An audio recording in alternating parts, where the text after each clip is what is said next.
Welcome back, everybody. Yesterday we looked at some running back ADP as of right now, and today we're going to follow up with wide receivers. I got three more guys today, looking at some that are too low, one that is too high, and maybe more than one, kind of depending on how I want to go about it. We'll have a little lightning round at the end. And without further ado, we'll jump in with a guy who I think is a little bit too low, and that is Amari Cooper. This website has him wide receiver 15, 41st overall. Let me preface this real quick before I jump right in. 12-man leagues, full PPR. So like I said, Amari Cooper, wide receiver 15, 41st overall. The 405 in those 12-man leagues. His ADP has crept up over the past month from the 407 to the 405, which in my opinion is still a bit too low. He managed to finish wide receiver 15 last year with over 1,000 receiving yards, which is pretty much identical with his ADP as of right now. But that was with quarterback play from Andy Dalton, Ben DiNucci, and Garrett Gilbert for 3/4 of the season. The drop-off from wide receiver 1 to wide receiver 13 last year was about 6 points per game. This is going to be something I'm going to go back to a lot this video in terms of getting values of this position. But I think Cooper has a very solid chance to finish in that top 6 upper echelon of wide receivers, given how many players are going to be returning from injury. Dak Prescott, most importantly, Lyle Collins, Tyron Smith, Zach Martin. A healthier Zeke can help diversify the offense a little bit more. Those are all going to aid Amari Cooper's production and get him maybe close to where he was last year.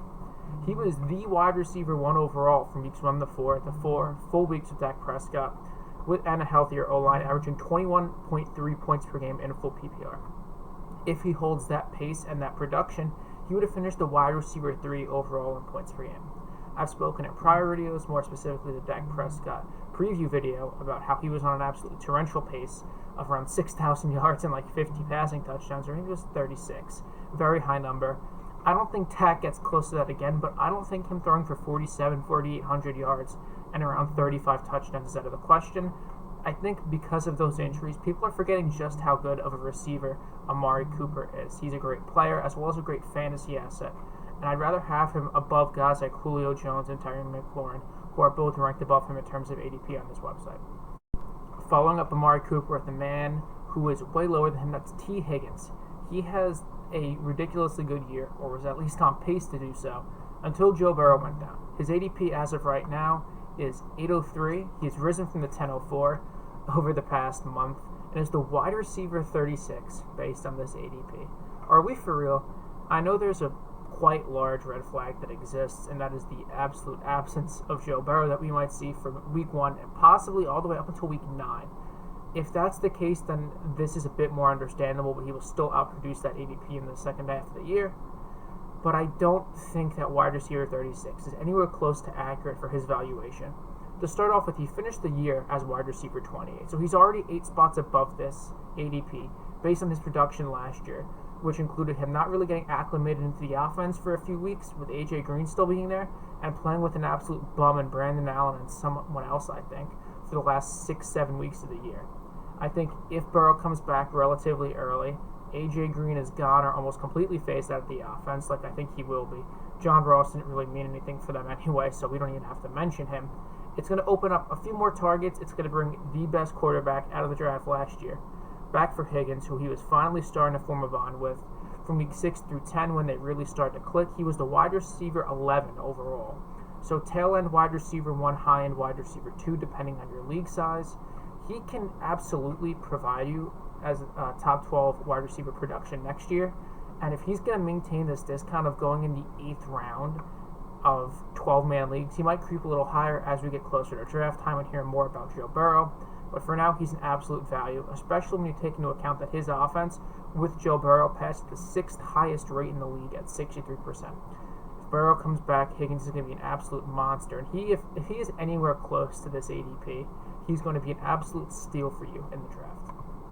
Now on to the one guy I think is too high, and it is Devonta Adams. This, for me, is a lot less of a Devonta Adams issue, as much as it is a wide receiver ADP issue. In my opinion, my very humble, low-valued opinion, there is no receiver worth the top 6 pick, even a first-round pick in 10-man formats. If you want to branch into 12, maybe there's a guy you take at 112 like Adams or Hill after a lot of those top-end running backs are gone, but I still don't think based on the positional discrepancy of value between wide receiver and running back, even tight end in that spot, it just doesn't make sense. I'd much rather take Nick Chubb here, who is ranked 108, so 2 spots below Adams, or even Kelsey above Devonta Adams, just because of that positional advantage he provides you on a week-to-week basis, given the scarcity of both top-end running backs and top-end tight ends. You're going to need to take frequent and early shots to have yourself a chance to grab a top 5 fantasy running back.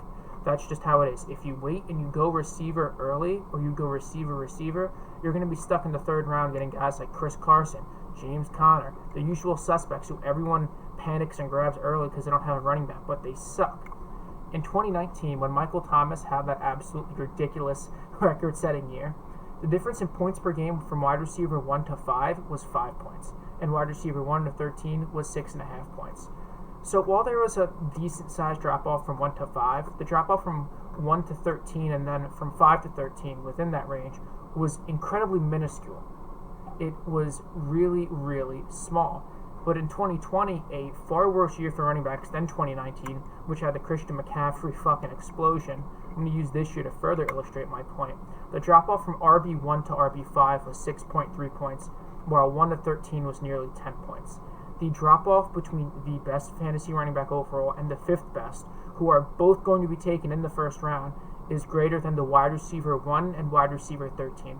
A guy who is apparently being taken 6th overall, and a guy who you can find in the 5th, 6th round, like Amari Cooper. I'm always going to get excited about receivers going in the 1st round when I'm picking later, because it means that I have more shots to take top-end running back talent. And if Devonta Adams, I saw Tyreek Hill was in the top 12, DeAndre Hopkins, if those guys are going in front of me, I'm overjoyed. If I get guys like Nick Chubb, Austin Eckler, hell, Jonathan Taylor to fall to me, I'm going to be excited. There is no reason, based on a purely positional value perspective, to take a receiver this early when you can grab a guy who will give you decent enough production to offset the lack of a top 1 or 3 receiver in the 5th or 6th round. You can't do that with running back. You need to take shots early, and if you take a receiver early, whether it's Adams, Hill, Hopkins, even MT, you're severely limiting your chances of getting to a running back that can take you to a championship. No, people aren't going to be huge on that. I just think that a receiver at 106 is simply too high because it's just a less valuable position in that top tier 1 to 13, even though they are very talented. They're very good. I just don't think that you should be taking one anywhere inside the 1st round outside of maybe the last pick in a 12-man. Sorry. End off really quick with a bit of a lightning round. Don't think Michael Thomas should be below DK Metcalf. I know Thomas is coming off an injury, and DK Metcalf is the shiny new toy that we're all enamored with. But we know what Michael Thomas can do week in, week out when he's healthy, even if it's Taysom Hill, Teddy Bridgewater, Drew Brees, doesn't matter, he's going to produce. Seahawks passing offense tends to fall off at some point, whether it's the 1st or 2nd half of the year. It's just how they function. Pete Carroll's obsessed with running the ball. I also think DK Metcalf as the wide receiver 4 overall is far too steep. I'd probably rather have Diggs, maybe Ridley, maybe A.J. Brown. That's for another time. I think who else is very low? Justin Jefferson at this point at the wide receiver 17. Ridiculously low. He's consistently risen from the 605 to the 409, which I think is probably around where he should go, but there's no reason he should be outside of the top 12 moving into next year. Robert Woods is down here at about 20-something, 19th. Always going to be a top 12 guy, just how he performs, especially with Stafford. I think Stafford will really take a liking to him as a wide receiver 1. But that's pretty much it. All I see, there's a lot of names here. I scroll down this list and I just see how much consistent receiver talent there is. And the more I see it, the more annoyed I get that I see Devonta Adams at the 106. I'm telling you guys, if there is one lesson to take away from any video I've ever made, it's that there is no reason, just from a pure, is it called game theory? From just a pure value perspective, to ever go receiver this early. If you can get Nick Chubb and Austin Eckler because someone went Adams, Hill, and Hopkins, you're going to laugh and take that to the bank. Because now you have more shots at a top 5 asset. You have who I think would be more productive players. And in case one of them goes down, you still have another workhorse running back to lead your room. Sorry, this turned into another running back receiver value tangent. I just think it's something that's way too important to not be mentioned a lot. that's going to be it for today, everybody. Hope you enjoyed. Like I said, guys that I think are too low as of right now, Amari Cooper and T. Higgins. Guys I think are too high, Devonta Adams, and then basically any receiver with first round ADP at all. Like I said, hammer running back early. You'll find receiver value in the mid-late rounds. It's always how this works. People this year going to be scared off by running backs. Maybe hammer receiver even earlier than they did this past year. Going to be good for you when you can grab 3 workhorse running backs the first 3 rounds and take them to a championship.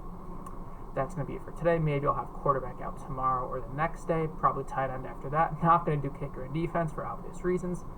But that's going to be it for today, guys. See ya.